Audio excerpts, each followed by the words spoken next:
Now I'm going to make my own ear wires using this copper 20 gauge. This is just over 8 inches. I don't really need this much, but I folded it in half. I'm going to pinch it with my fingers until I can't pinch it any further. I'm just essentially making a bobby pin, really.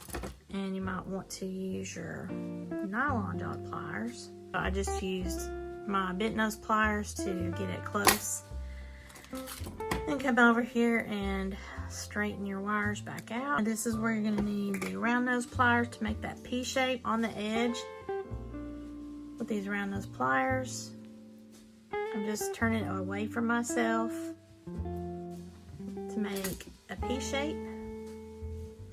Then I got my looping pliers. I'm going around this 8mm side right here, down and around. Gonna release. I've got this shape here, so I need to be this way with my bent nose pliers and just come out. You don't really have to do a harsh bend. You can do it like 45 degrees. Now I've got too much wire here that's getting in my way, so I'm gonna go ahead and trim this off with my flush cutters. Just use that metal file and I go at a downward angle just to hit the edge of it, go right there on the edge of the P. What I'm left with is this.